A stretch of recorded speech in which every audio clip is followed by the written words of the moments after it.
¿Ya son tardes o todavía no? No, van a ser mañana todavía. Bueno, gracias a Dios nuevamente por la oportunidad que me concede Dios y la iglesia de poder estar aquí entre ustedes y ser el exponente nuevamente.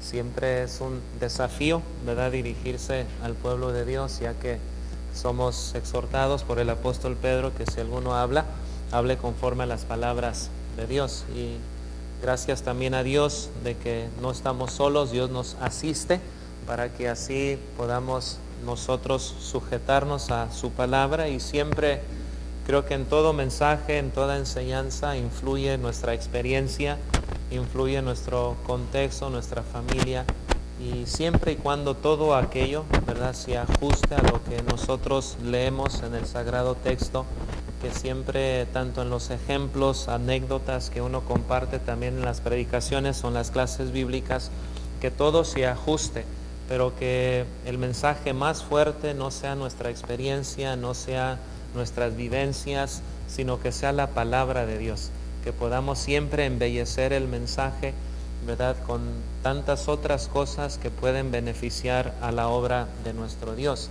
Y gracias a Dios que también nos invita en la Escritura a no ignorar nuestros tiempos, no ignorar los desafíos que tenemos como iglesia también, aprender de que el que está soltero, ¿verdad?, tiene cuidado de cómo agradar a su Señor, y el que está casado de cómo agradar a su esposa.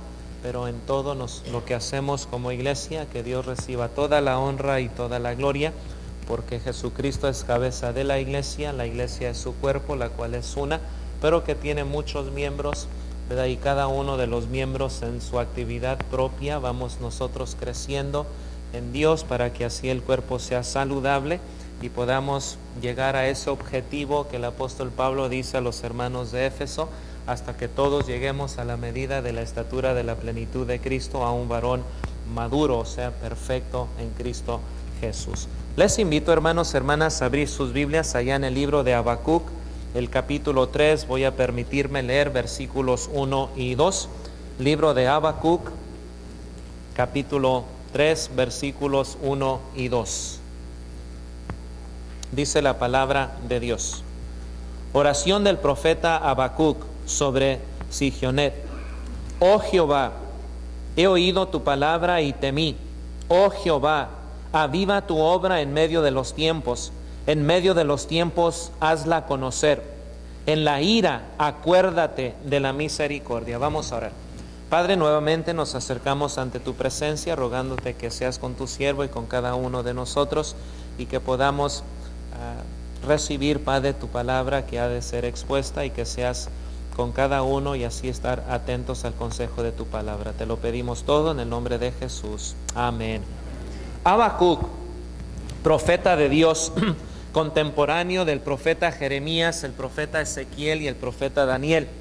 Él se queja ante Dios de que su propia nación sea destruida por su maldad, pero por una nación más malvada que la nación de Israel. No entendía Habacuc por qué Dios parecía no hacer nada con la maldad de la sociedad. Habacuc era un hombre que quería respuesta de parte de Dios. Perturbado él por lo que él observaba, formulaba él las preguntas difíciles que tal vez hacemos nosotros, pero Habacuc las formuló diciendo, mientras Habacuc aguarda la respuesta a sus preguntas, Dios le ofrece el don de una verdad que satisface sus sueños más íntimos, que es la justicia de Dios se alcanza solo por medio de la fe. El justo por la fe vivirá. El profeta sabía que el pueblo había pecado y que sufriría su juicio, y es en esa situación hizo una petición a Habacuc, que Dios avivara su obra en medio de los tiempos. Habacuc sabía que el pueblo de Dios no sobreviviría si el Señor no intervenía en la vida de ellos con un derramamiento de su gracia, pero también de su influencia en ellos. Habacuc bien conocía, no vamos a sobrevivir si continuamos viviendo como nación de esta manera. Oh Jehová, exclama Habacuc, aviva tu obra en medio de los tiempos, anima la obra, que sea encendido nuestros corazones. Tratándose del fuego, la idea es darle más vigor y hacer obrar vida para que las llamas crezcan, que tengan vida y que continúen con vida y que se mantenga la vida, que se viva con prosperidad y sobre todo que sean sostenidos también con vida. El profeta Habacuc le pide a Dios que preserve la vida de su pueblo. No permitas una eliminación de su obra, que su programa declarado en marcha lo haga una acción viva dentro del pueblo. Pero para lograr un avivamiento en la vida de la nación de Israel y por consiguiente también en los líderes, necesitamos pedirle a Dios, como lo hizo Habacuc, que avive su obra. Cuando una iglesia se siente muy satisfecha con su condición mediocre, la iglesia no puede aspirar a una obra divina en medio de ella. Pudiera ser que como iglesia o individuos nuestra llama no crece, no hay fervor, no hay mucha actividad, sino que cada día se va extinguiendo nuestra energía y nuestra fuerza. Aunque lleva tiempo ardiendo, el pasar del tiempo y la inactividad va disminuyendo de su intensidad. Y llegará el momento en que se apagará si tú y yo no hacemos nada al respecto. Habacuc pidió que en tiempo de aflicción y angustia para su pueblo, Dios acordara de ser compasivo. Una de las cosas a las cuales apela Habacuc, él no ignora la condición del pueblo.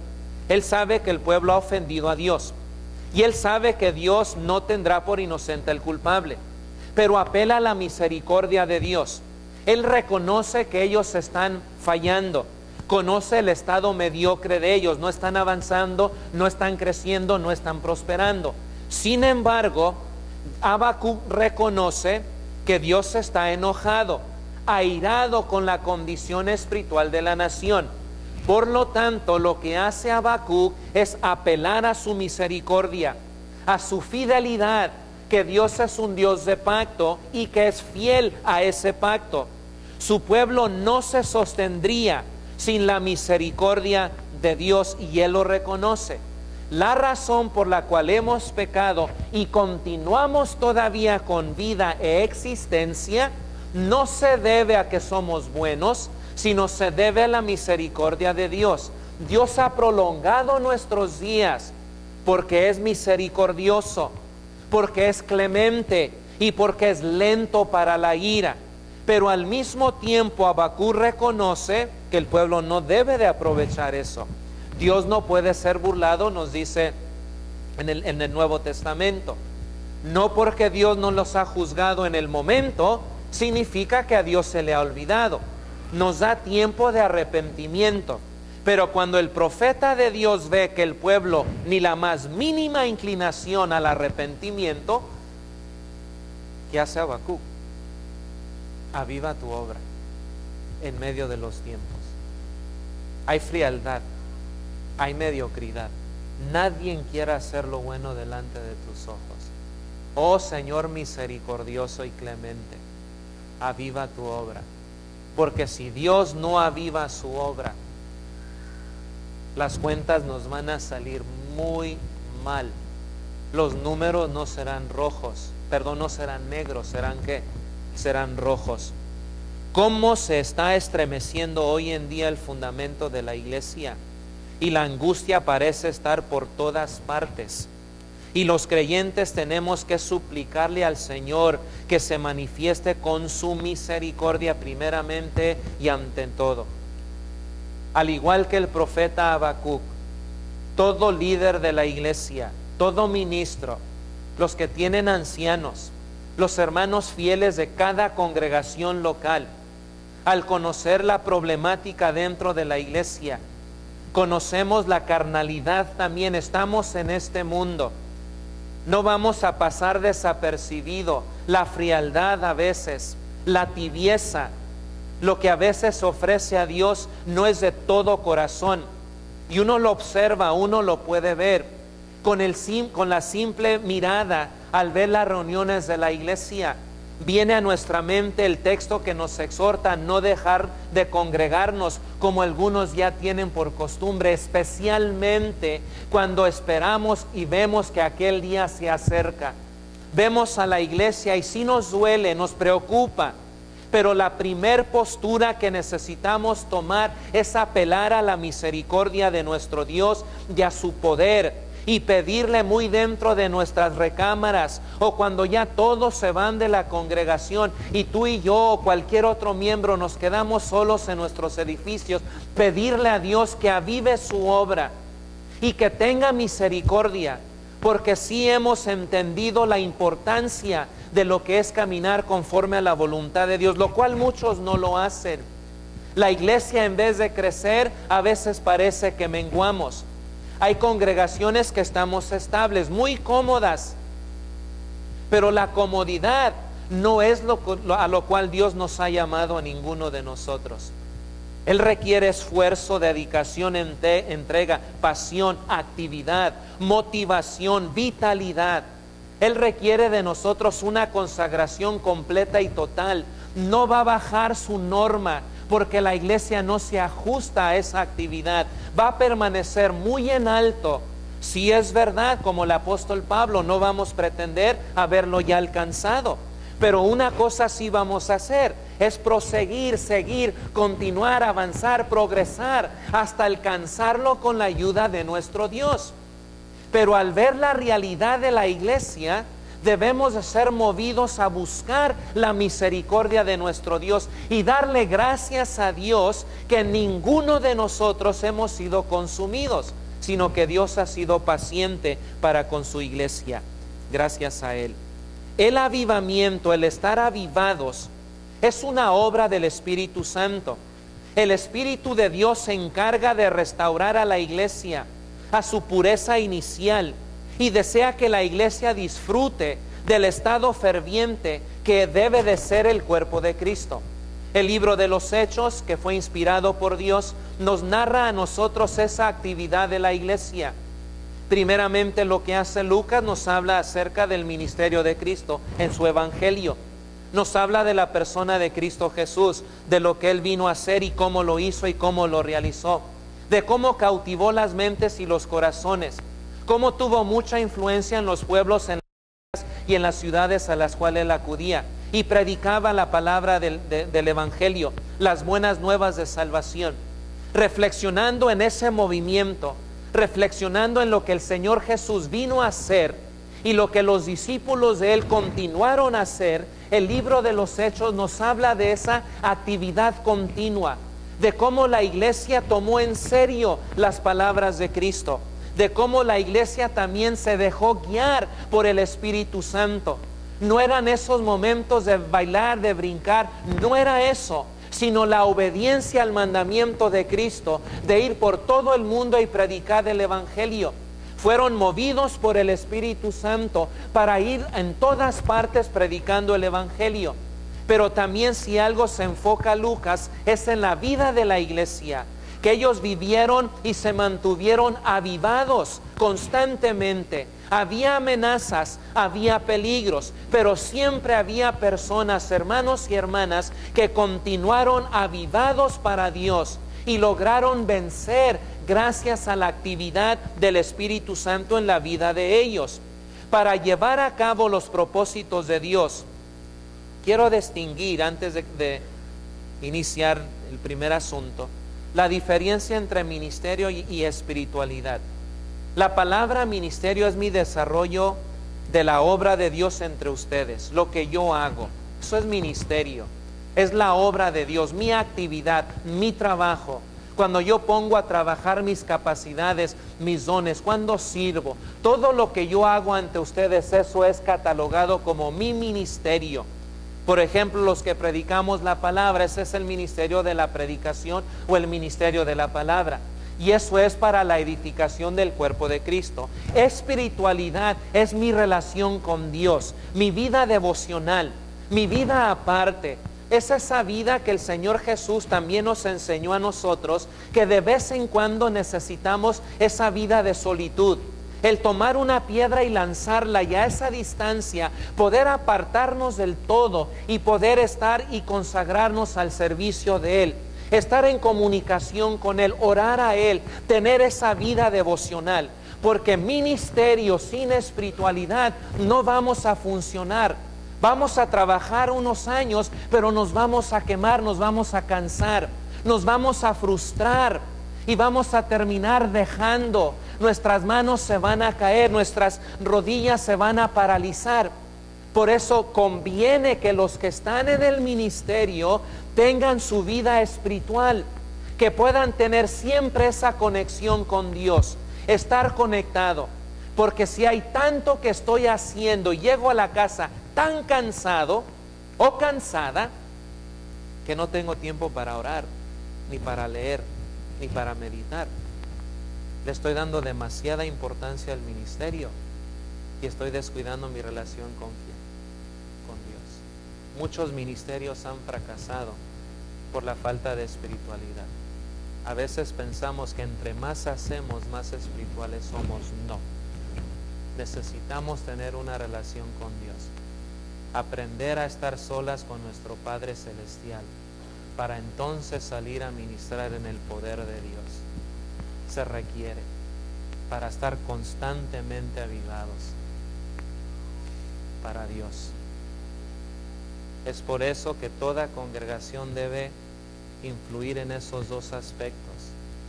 Exhortar a la iglesia a ser parte del ministerio de la iglesia, visitar, orar por los enfermos, evangelizar, servir aquí en la iglesia, pero exhortar a la iglesia: no descuiden su relación con Dios, oren. No es suficiente el alimento que reciben en las campañas, seminarios o cada primer día de la semana que se reúne la iglesia. Necesitan orar, necesitan leer, no para el estudio bíblico, para uno mismo, para ti, poder tener tu vida devocional, poder orar, no para preparar el sermón del domingo. Aparte de eso, es mi relación con Dios, dejar que Dios me ministre a mí, que Él me hable a mí, porque yo necesito de Él. Sé que me voy a enfrentar ante los ojos de muchas personas. La mujer que trabaja y sirve, enseña a los niños, ella necesita tener una fuerte relación con Dios. Las mujeres serviciales, los hombres que sirven, que evangelizan, que salen, todo es bueno y agradable delante de Dios, pero sin dejar de hacer lo que es más importante: tener esa comunión constantemente con nuestro Creador, con nuestro Salvador y con nuestro sustentador, que es Dios mismo. El estado normal de todo creyente es vivir bajo la dirección y la guía del Espíritu Santo, y si no es así, todo lo demás es anormal. Siempre, siempre es un gran honor y privilegio encontrarse con un hombre o con una mujer de un gran carácter íntegro e humilde, de una fuerza espiritual que pone en evidencia lo mucho que aman a Dios con todo su corazón. Este calibre de personas cristianas son de mucha bendición para uno. No son perfectos, pero viven dando siempre honor a su Salvador y a la gente que es la iglesia, la cual Cristo murió por ellos. Son hermanos, hermanas inolvidables. Su ejemplo no son dejados al olvido. Se quedan marcados en nuestras mentes y nuestras vidas para siempre mientras tú y yo vivimos, porque nos han dejado ejemplo de seguir en los caminos de Dios, porque permanecieron ellos intactos en su relación y no fueron perfectos, vuelvo a repetir. Tuvieron sus luchas, sus desafíos como muchos de nosotros, pero perseveraron hasta el fin, gracias a Dios. El Evangelio de Juan nos narra la vida de un gran hombre de Dios, nos presenta su nacimiento y llama la atención a la claridad que Isabel y Zacarías tenían acerca de su hijo, y tenía una misión más allá que la de ser solamente el hijo. Les estoy hablando de ¿quién? Juan el Bautista. Si tenemos en cuenta que para los hebreos era muy importante dejar descendencia, para Zacarías hubiera sido importante ponerle su nombre y reconocerlo así como su primogénito. Pero ellos saben que ese hijo tenía una vocación mucho más importante y por eso obedecen a Dios poniéndole Juan, que significa Jehová le es favorable. Juan, hijo de Zacarías e Isabel, pariente de María, iba a ser el precursor de nuestro Salvador Cristo Jesús. Y esta misión consagra su vida entera, el ser el precursor del Mesías. Esta misión de precursor se caracteriza por ser el que anuncia al Señor. Vino como testigo para dar testimonio de la luz, para que todos creyesen por él. No era la luz, sino el que había de dar testimonio de la luz, nos dice la palabra. Una de las cosas que hace a Juan el Bautista una persona de gran honor es que desde el inicio de su ministerio al final de su ministerio, Juan fue el mismo hombre, fiel, fue el mismo en su percepción de sí mismo, el mismo en su estilo de vida, el mismo en su entendimiento de quién es Cristo. No cambió estas áreas de su vida, le estaban bien claras en cuál es su misión y cuál era el propósito por el cual Dios lo había llamado. Feliz es la iglesia local, que sus ministros y sus miembros son estables, audaces, valientes y constantes en servir a Dios, viviendo en honor, viviendo en alta estima, causando maravilla en otros y causando crecimiento en la obra del Señor. Esto es maravilloso y es la mejor manera de poder nosotros pedirle a Dios que tenga misericordia, entendiendo si los tiempos son difíciles, pero si alguien tú y yo conocemos que puede avivar su obra, es Dios. ¿Se acuerdan aquella ocasión cuando dice el Señor Jesucristo: miren la mies, cómo se extiende? La mies es que es mucha. Oren al Padre de la mies para que envíe más obreros. Oren a Él.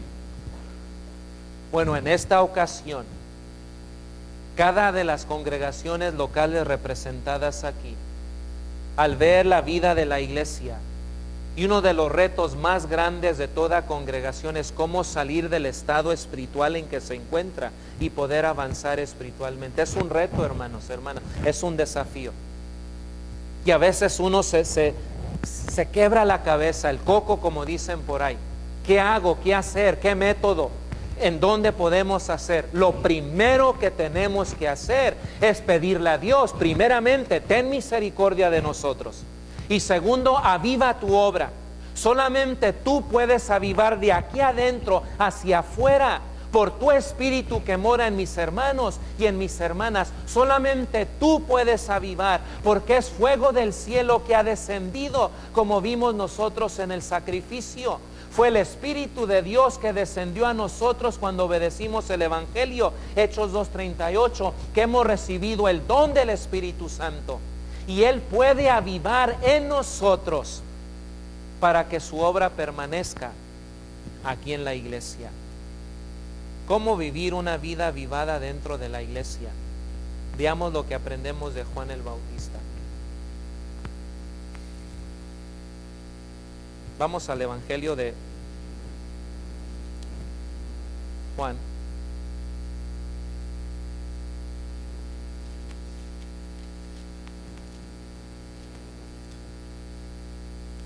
Capítulo 3. Voy a leer versículos 22 al 30. De aquí voy a tomar los 4 ejemplos que quiero compartir con ustedes.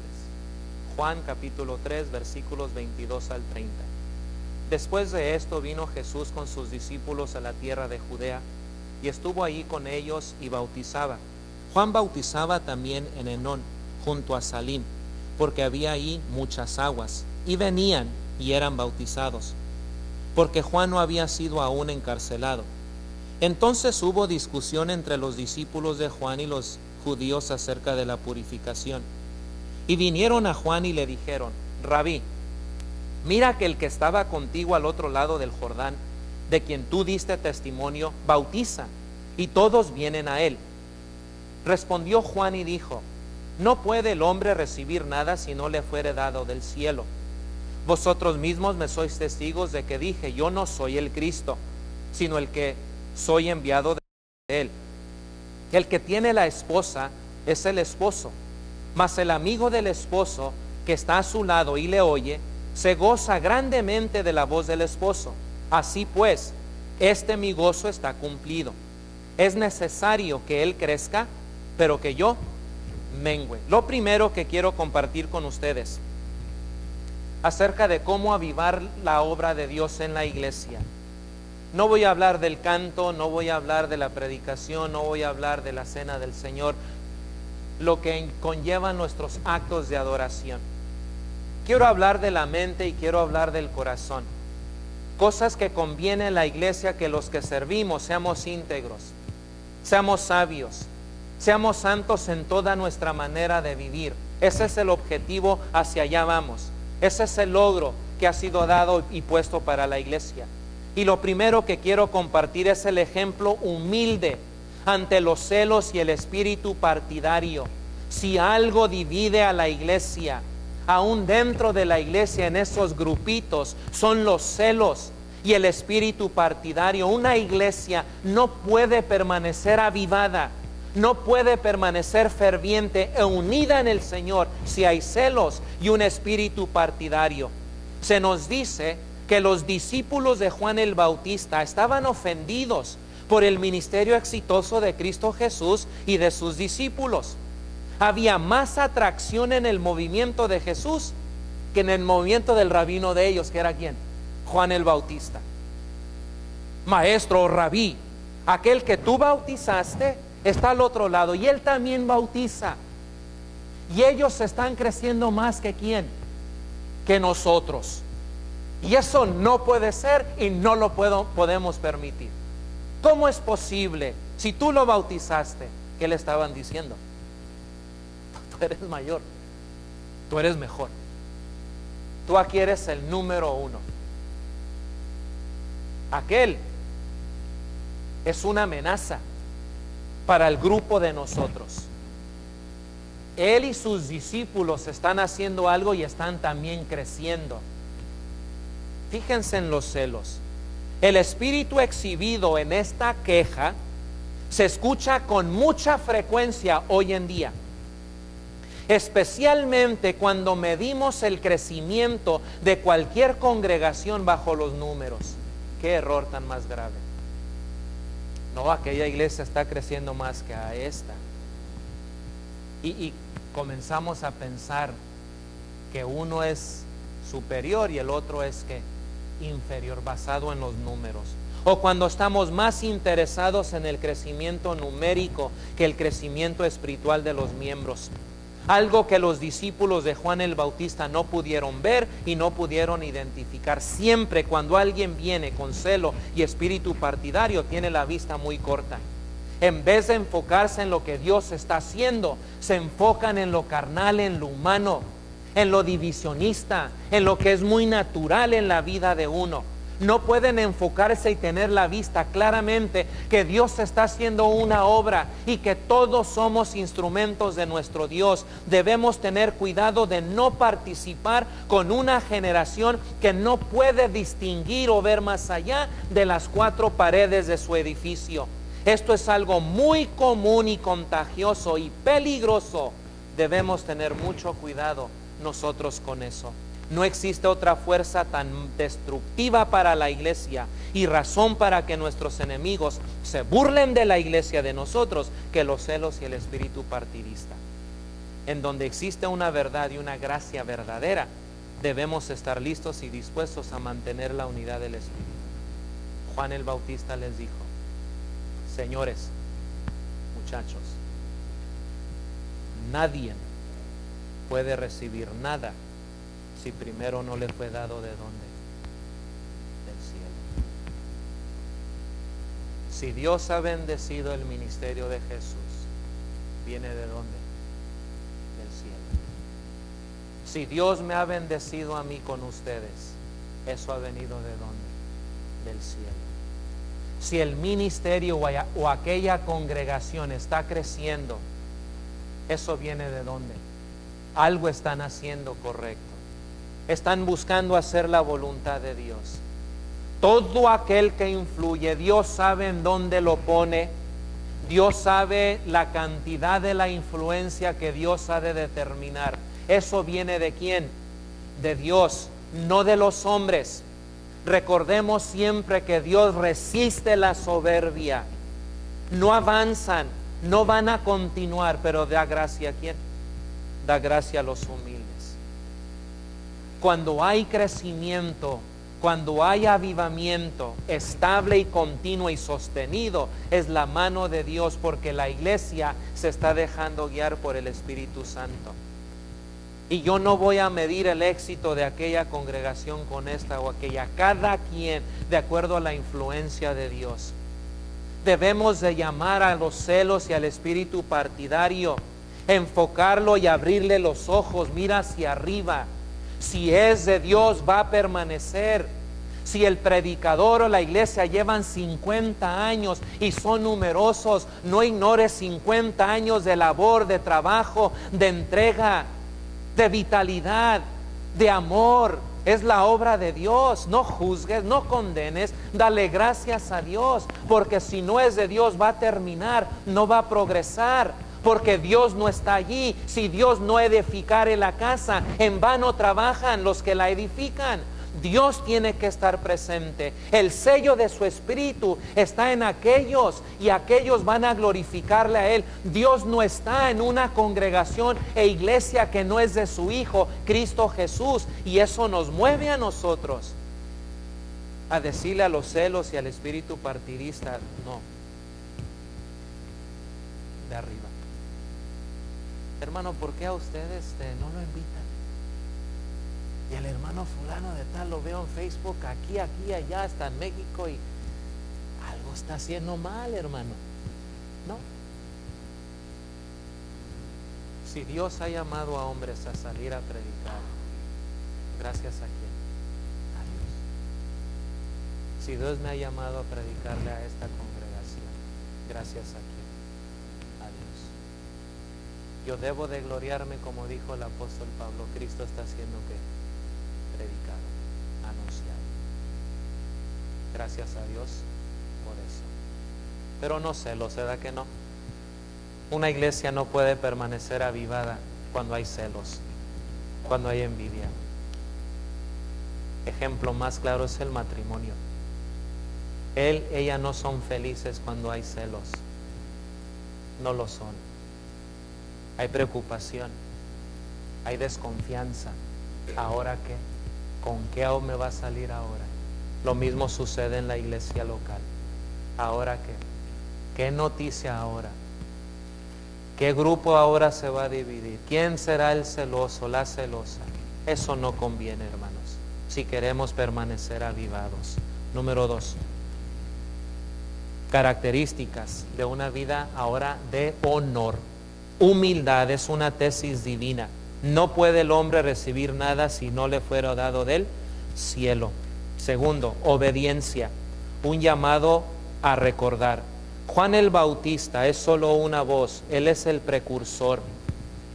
En varias ocasiones les dijo, yo no soy ¿quién? El Cristo.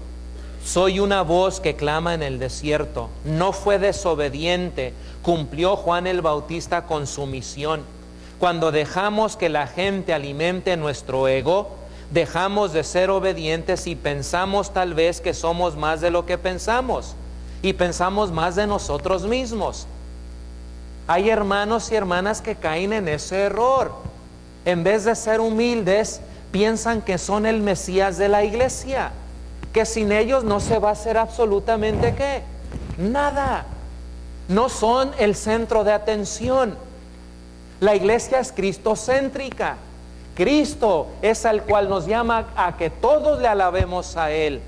No el ser humano, no el hermano, no la hermana. Juan el Bautista les dijo, yo les dije a ustedes y se los he recalcado, yo no soy el Cristo. Por mucha influencia que Dios dé al ser humano, a la iglesia, a ti o a mí, siempre debemos recordarle a la iglesia, a nuestros hermanos y a nuestras hermanas, quiénes somos. Pablo le dijo a la iglesia de Corinto, el apóstol Pablo: ténganos los hombres como administradores y fieles siervos del Señor. ¿Qué es Pablo? ¿Qué es Apolos? No somos nada. El que da el crecimiento es el que debe de recibir toda la honra y toda la gloria. El ser humano no ha muerto por la iglesia, ningún hombre, sino solamente el Hijo de Dios que murió por la iglesia. Es de Él, porque Él la compró con su propia sangre y es su cuerpo, a Él le pertenece. Y Juan el Bautista hizo muy bien en decirles y recalcarles: yo no soy el Cristo. No me vengan a mí con campañas de promoción. Mi nombre no es el que debe de estar arriba con tantas flores o con tantas luces. Es el nombre de Cristo. Yo simple y sencillamente soy una voz que clama en el desierto. Yo estoy aquí para hacer la voluntad de Dios. Cada miembro, cada hermano, cada hermana, estamos aquí para hacer la voluntad de Dios. Sea que cantes muy bonito, sea que dirijas o que al presidir la cena del Señor lo haces muy solemne, gracias a Dios. Pero cuando vengan a ti con campañas de entusiasmo, siempre digas: yo simple y sencillamente soy un servidor. A Dios sea la honra y a Dios sea la gloria en todo momento. A Dios sean dadas, porque Él da la oportunidad, Él da la influencia, Él da el valor. Todo lo recibimos de parte de Dios. ¿Para qué entonces engrandecerse? ¿Para qué entrar y decir: esta es mi iglesia? Dios se acuerda de qué somos: polvo, y tiene misericordia de nosotros. Pero ser el centro de atención no va a ayudar a que una iglesia permanezca avivada. Imagínate, se canta muy bonito, pero el que canta piensa que es el mejor de todos los cantores de la iglesia. Ese es orgullo, soberbia, altivez. No. ¿Qué somos?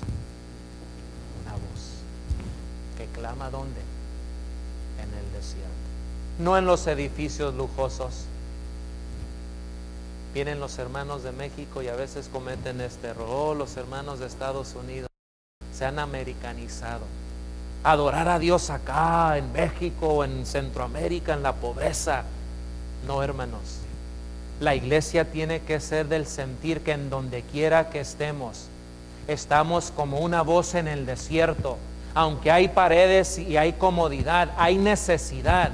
Hay almas que necesitan escuchar el evangelio. Hay personas que necesitan ser reconfortadas con el amor y el calor de la iglesia, y eso se vive en todas partes, tanto aquí en Estados Unidos como en México o en cualquier país de donde tú vienes. La obra de Dios es que se enseñe en el desierto, en la necesidad, en la escasez, en donde gente es amenazada por estos animales que con sus pezuñas prontos a devorarlos. Es la voz en ese desierto que aparece y da la oportunidad a que conozcan al autor de salvación, que es Cristo Jesús. Somos simple y sencillamente una voz. Pero si en algo nos vamos a gloriar, nos vamos a gloriar en la cruz de Cristo. ¿Por qué en la cruz de Cristo? Porque ahí fueron crucificados todos nuestros pecados. Si en algo le voy a dar la gloria a Dios, va a ser en la cruz. En una ocasión dijo el Señor Jesucristo, de las pocas ocasiones que dice la Biblia, que Cristo se regocijó en el Espíritu. Y la palabra regocijar implica el deleitarse como una criatura. Dice que cuando Él se regocijó, dijo: Señor, te alabo, porque has escondido estas cosas de los sabios y de los entendidos y las has revelado a los niños, porque así te agradó. A los niños.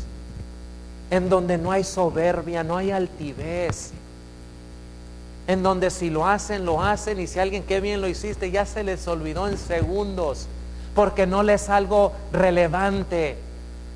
Tú y yo no sabemos qué hacer con el honor y la gloria. Nos crecemos. Dios sí sabe qué hacer. Entre más le glorifiquemos, Dios no se hace más glorioso. Dios es glorioso en todo su ser. Él pide que a Él le demos la honra y la gloria, porque tú y yo no sabemos qué hacer con ella. Nos vamos muy inflados a la casa. Pero gracias a Dios por el alfiler, ¿verdad? Gracias a Dios por esos alfileres. Número 3. Humildad, número 1. Número 2, obediencia. Y número 3, gozo. Juan el Bautista, dijo él, es solo el amigo del novio.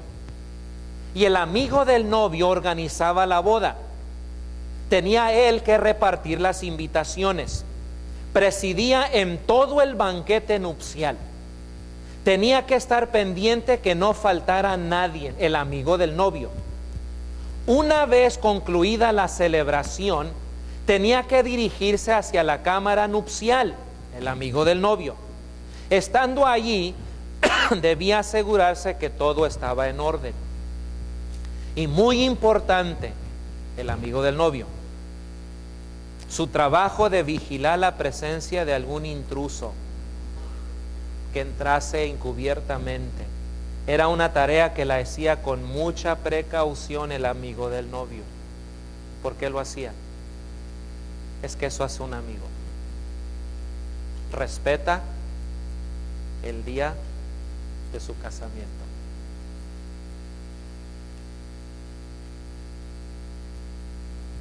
Dice el proverbista, mejor que un hermano, ¿quién? Un amigo. Un amigo. Son pocos, ¿verdad? Son pocos los que podemos decir mi amigo. Juan el Bautista les da una tercera lección. Yo soy el amigo. ¿Y saben cuál es mi gloria? Anunciar, ahí viene el esposo. Esa es mi gloria, verlo venir para que tome a su esposa. Esa es mi gloria. Por eso prepara. Y bien que preparó el camino para el que había de venir. Bien enseñó a sus discípulos, viene alguien que es mayor que yo, que fue antes de mí. Yo los bautizo en agua, pero Él los bautizará en Espíritu Santo, dice Juan el Bautista. Yo no soy digno ni de desatar la correa de su calzado. No soy digno de eso. Pero mi gloria está en anunciar. Mi gloria está en proteger y cuidar. Y tener todo preparado para que cuando Él venga. Por eso trabajo. Por eso hago lo que hago. Y esa es mi gloria. Es mi gozo. Que lo que hago, lo hago para Él, porque Él va a regresar por su novia y se va a casar con ella y celebraremos las bodas del Cordero. Qué respuesta tan más extraordinaria de Juan el Bautista. ¿Cómo comenzó todo? Encontramos a alguien al que tú bautizaste, está al otro lado, está bautizando, están creciendo. ¿Y tú qué dices? Como decir, Juan, vamos para allá y le vamos a decir que si quiere continuar, que se vaya más lejos, que se vaya allá a Egipto, al sur o al norte, allá a Babilonia, que cruce la media luna fértil y allá haga lo que quiera hacer, pero no aquí entre nosotros. No. Uno, nadie puede recibir nada si primero no le fuere dado del cielo. Segundo, ¿cuál fue el segundo? Ser obediencia. Yo soy solamente una voz que clama. Y número 3, este es mi gozo, anunciar la venida del novio. Cuando la voz era identificada, él se llenaba de mucho gozo, pues sabía que su trabajo estaba terminado. Lo último que hacía era cerrar la puerta al amigo del novio para que los amantes entraran en su luna de miel. Él no envidiaba al esposo o a la esposa. Esto era su tarea. Y esto era su gozo, ver lo que Juan vio después de algún tiempo de haber instruido a sus discípulos. que cuando se acerca a este hombre, Jesús de Nazaret, a la playa, y Juan lo observa, ve a sus discípulos y les dice: he aquí el Cordero de Dios que quita el pecado del mundo. Yo he terminado con ustedes. He ahí el Cordero de Dios. Nunca la atención a Él. La atención siempre a ¿quién? A Cristo Jesús.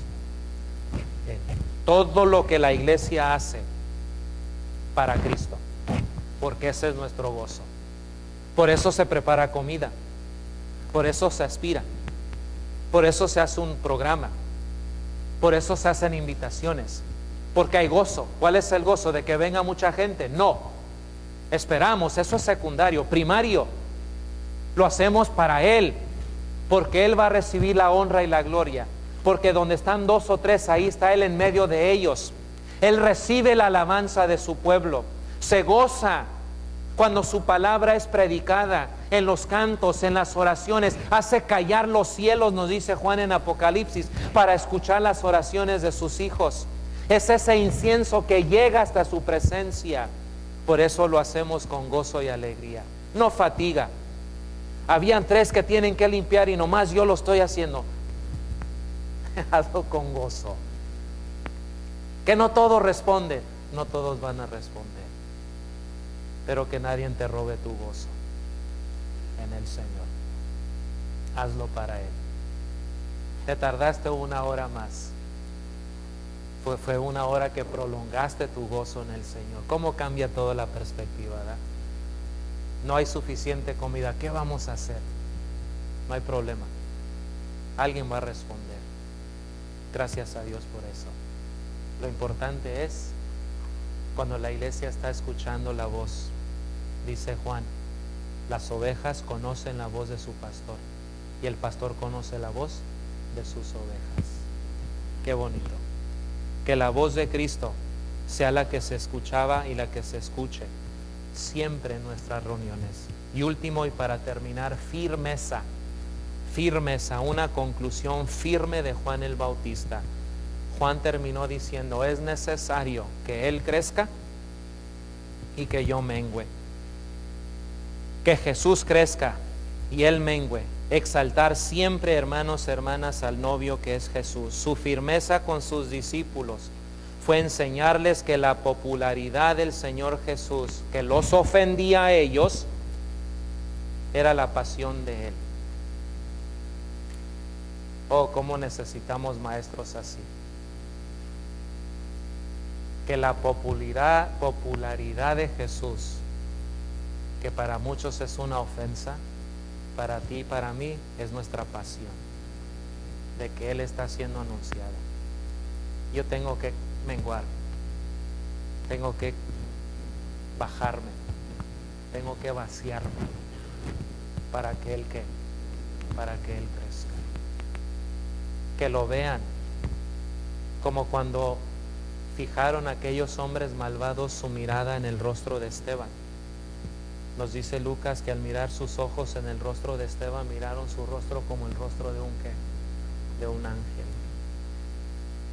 O como aquella ocasión cuando descendía Moisés de haber estado con el Altísimo, el Todopoderoso, que no podían ni fijar su mirada en él, tenían que caminar y cubrir su rostro, porque iluminaba con la gloria de Dios. Como dice el apóstol Pablo, hasta que todos seamos transformados como en un espejo de gloria en gloria a la imagen de Cristo Jesús.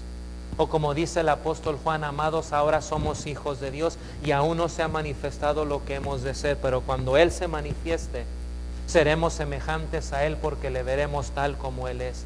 Es necesario que yo mengüe y que Él crezca.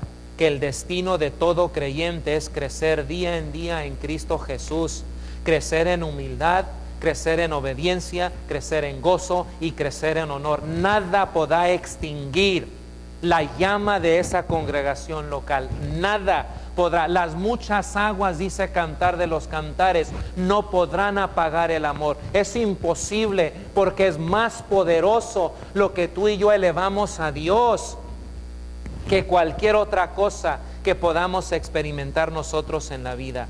Jesucristo es el único que nos puede llevar a lugares que ningún ser humano nos puede llevar sobre la faz de la tierra. Hermanos, es que la iglesia me invita a hacer y a experimentar cosas que yo jamás podré experimentar fuera de la iglesia. Sí, a veces es doloroso. A veces el sufrimiento es algo que no queremos. Pero del sufrimiento al gozo y a la alegría es un solo paso. De saber que Dios siempre está con cada uno de nosotros. No hacemos a un lado, nos hacemos a un lado porque nuestro gozo consiste que todos vengan al Hijo de Dios. Cada hermano, cada hermana, cada joven, cada jovencita que conozcan a Cristo. Y que tú y yo como padre, como predicador, como líder, nos hagamos a un lado y dejar que Cristo crezca. No literalmente, sino que vean a Cristo en nosotros. Más de Jesús deseo saber, más de Jesús deseo tener. Que sea Jesús en nosotros, en las palabras, en el honor, en el gozo, en la alegría, en la humildad, como hablábamos más temprano, en la autoridad, en la palabra, en la presencia. Que sea Cristo en nosotros, para gloria y honra de Dios. Concluyo diciendo: los pámpanos infructíferos son echados al fuego, como le recuerda el Señor Jesucristo a los que escuchaban sus predicciones. Es más, la madera del pámpano, por su naturaleza, ni siquiera permite mantener el fuego avivado, y solo se reduce a cenizas que lleva el viento, lo que es la madera. ¿Es usted adherido a la vid verdadera? ¿Está recibiendo usted y yo la savia que hará de usted un pámpano fructífero? En el Antiguo Testamento, cuando la gente entraba al tabernáculo para adorar a Dios, recibían, hermanos, hermanas, un sentido de clase del Dios al cual ellos adoraban. Todo el diseño de la tienda de reunión emitía fuertes señales respecto a quién estaban adorando. Si eran las cortinas, el mobiliario, si era la forma en que Dios organizó cuando entraban al campamento, todo lo que miraban emitía fuertes señales al Dios al cual estaban ellos adorando. Inmediatamente un Dios organizado, un Dios con propósito, un Dios que debe de ser temido y debe de ser reverenciado y sobre todo adorado en espíritu y en verdad, como nos dice el Evangelio de Juan, el capítulo 4. Cuando nos reunimos como iglesia para adorar a Dios, todo lo que hacemos debe preparar a todo creyente para la adoración y motivarlo a permanecer conectados a Dios, y que cuando entren reconozcan a qué tipo de Dios estamos adorando: al Creador de los cielos y de la tierra, al Dios majestuoso, único, que no hay otro Dios como Él, ni en el cielo, ni en la tierra, ni debajo de la tierra. Al Dios que Dios mismo dice: yo no conozco a ningún otro, y si lo hay, que haga lo que yo hago. Y hasta el día de ahora no se ha levantado ni otro, solamente hay uno. Y cuando vengo y me siento y veo, mis hermanos, que eso me enseña a mí, estamos adorando al único Dios. Y que cuando vea a mis hermanos, yo vea estas cuatro cosas, que se pueda ver marcadamente el calibre de cada uno de los miembros de nuestras congregaciones, que podamos nosotros ver firmeza, gozo, obediencia y humildad. Si las vemos, las vamos a ver en el hermano que se pone a servir, a presidir. Y tú lo miras con orgullo y dirás: mi hermano en Cristo. Cuando se pone detrás del púlpito, un hombre que siempre le da a Dios la honra y la gloria. Y cuando el que está al frente te ve a ti, una iglesia que ha aprendido a darle a Dios la gloria y la honra. Es una iglesia avivada. En el país de los Estados Unidos han habido 2 avivamientos. Usted puede leerlos. El problema de estos avivamientos es que los avivamientos producen nuevas conversiones. Y nuevas conversiones son niños ¿en qué? En Cristo. Nomás la idea. Niños espiritualmente no pueden sostener una iglesia porque son ¿qué? Niños. ¿Qué sostiene la vida de una iglesia? Madurez. Se habla mucho de avivamiento. Muchos buscamos avivamiento. Qué bueno, pero busquemos más la madurez de nuestros miembros. Que estos niños que acaban de nacer crezcan y maduren en Cristo. Que cuando un niño venga y me diga, hermano, aquel hermano predica mejor que usted, ¿eh? No, mira, gracias a Dios. Fue la influencia que Dios le ha dado. Y sabes que a ti Dios también te va a dar una influencia. Mi gozo, ¿sabes cuál es? Anunciar al esposo. Y además, yo nunca te enseñé a ti que yo era el Cristo. Yo soy una voz. Y además, yo debo de menguar y Cristo debe de crecer. Créame que ese niño espiritual se va a ir con un mensaje. Y va a decir, ups, ¿para qué le dije? Así debemos responder. La influencia que Dios da, Dios la ha dado. Si Dios te ha llamado, gracias a Dios.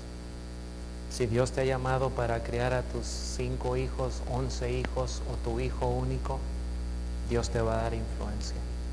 Viene de Dios para su honra y para su gloria. Así vamos a mantenernos avivados. Habacuc vio al pueblo, miró arriba y dijo, ten misericordia de nosotros y aviva tu obra. Dios les bendiga.